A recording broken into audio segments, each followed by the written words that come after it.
엘리트층이 일종의 선민의식을 가지고 있는 것 같다. 청문회 때마다 늘 불거지는 고위공직자들의 병역 의혹 등이 이번 청문회에서도 똑같이 되풀이되고 있는데요. 경남대 이재영 교수의 말입니다. 이 교수는 청문회 때 여야가 병역 문제자를 철저히 배제하는 식의 전례를 만들어야 한다면서 이렇게 말했습니다.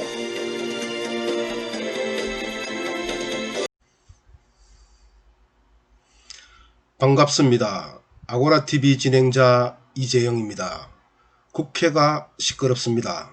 여당이 절대 다수 의석, 즉 300석 중 176석을 보유하고 있으며 우호 정당과 합치면 187석으로 전체 의석의 3분의 2를 뛰어넘습니다. 민주당은 이러한 힘을 바탕으로 상임위원장 모두를 가져갔습니다. 민주당과 지지자들은 책임 정치의 구현으로 주장합니다. 통합당과 지지자들은 견제와 균형이 상실된 의회 독재라고 합니다. 총선에서 국민이 의석을 잘 분배해야 합니다. 한 개 정당이 오만해질 정도로 한 개 정당에게 많은 의석을 주어서도 안되고 토론과 합의가 불가능할 정도로 의석이 분산되어서도 안됩니다. 어쨌든 이번 4.15 총선에서 우리 국민이 조금 실수했다는 느낌이 듭니다. 그럼 지금부터 방송을 시작합니다. 오늘 방송 제목은 민주당 법 개정에서 속도와 범위를 조절할 필요가 있다입니다. 방송 전 구독과 좋아요 눌러주시는 것 잊지 마세요. 여러분의 사랑과 지지가 방송을 더욱더 풍요롭게 합니다.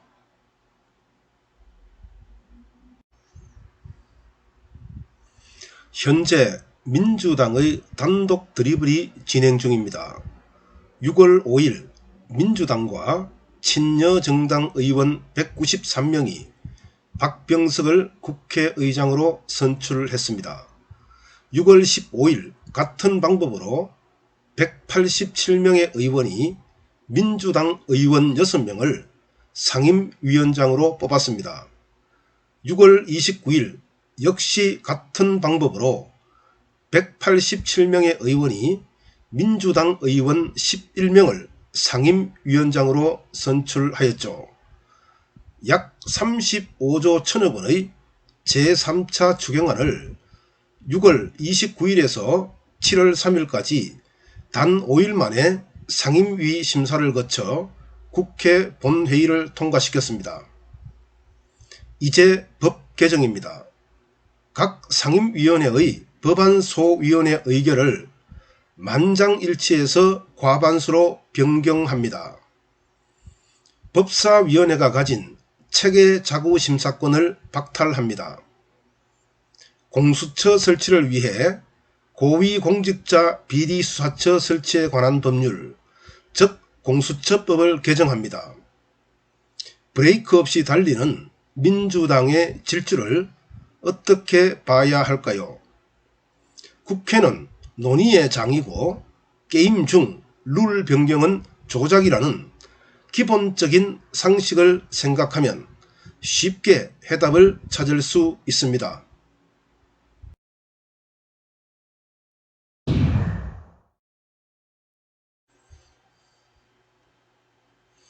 먼저 각 상임위원회 법안소위원회의 의결 방식입니다. 국회법 제54조는 각 위원회의 의결 기준을 과반수로 규정하고 있는데요. 관례상 법안소위원회는 만장일치로 운영되고 있습니다. 소위원회의 의결 방식에 대한 특별한 규정이 없으며 토론과 합의가 의회 정치의 정신이고 법 제정과 개정에 오차를 줄여야 하기 때문입니다. 민주당은 이러한 관행이 당리당략과 정쟁의 빌미가 되어 국회가 국민의 요구에 부응하지 못하게 한다고 보는 거죠. 그러나 법안소위원회의 결정 방식을 과반으로 바꾸면 과반 의석을 확보한 정당이 마음대로 법을 뜯어 고칠 수 있게 됩니다. 야당의 견제와 균형이 무력화되어 다수당의 일방통행이 될 수도 있습니다. 만장일치가 부담이라면 3분의 2 이상으로 하면 어떨까요? 야당의 의사도 반영하며 법안을 꼼꼼하게 심사할 수 있고 법안의 장기간 계류도 막을 수 있을 것입니다.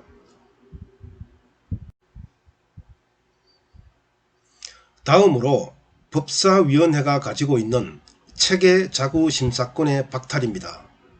국회법 제86조는 법사위원회에 체계자구심사권을 부여하고 있죠.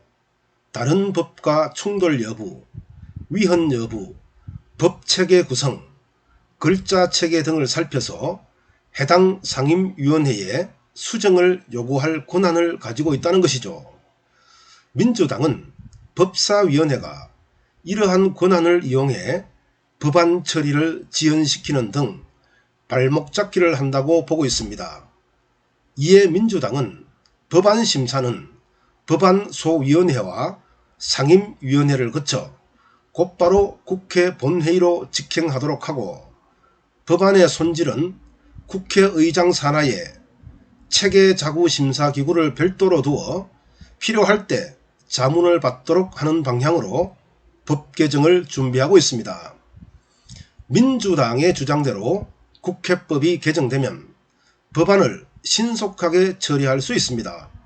그러나 법안의 허점이나 위헌 여부를 세밀하게 심사할 수 없다는 문제점도 발생합니다. 따라서 법사위원회를 법제위원회와 사법위원회로 분리하고 법제위원회가 체계자구심사권을 가지는 게 좋지 않을까요? 동시에 법제위원장을 야당에 주어 견제 기능을 살리면서 당적을 이탈하게 해서 어느 정도 중립성을 담보하도록 하면 됩니다. 마지막으로 공수처법입니다. 공수처법 6조를 보면 야당 교섭단체가 공수처장 추천위원 7명 중 2명을 내고 제적위원 5분의 4 이상의 찬성으로 의결하도록 되어 있습니다. 7명 중 6명이 찬성해야 공수처장 후보자를 추천할 수 있다는 겁니다. 따라서 통합당이 추천위원 2명을 내지 않거나 내더라도 반대하면 공수처장이 임명되지 못하는 구조입니다. 이에 민주당 백혜련 의원은 추천 기한 내 위원을 내지 않으면 국회의장이 후보를 낼 교섭단체를 지정하도록 하는 공수처장 후보 추천위원회 운영규칙안을 발의했는데요. 여기에 더하여 이해찬 대표는 공수처법 개정까지 시사하고 있죠. 야당 목 2명이 반대하면 공수처가 출범할 수 없으니 과반수 찬성 혹은 5명 이상의 찬성으로 공수처장 후보자를 결정하도록 하려는 의도입니다.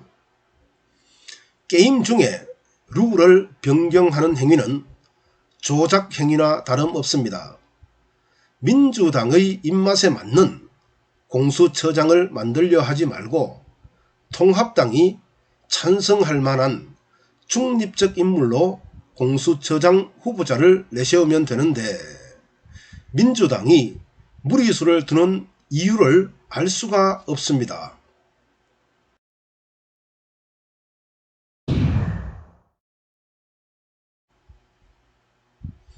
민주당은 법 개정의 목적으로 일하는 국회를 내세우고 있습니다.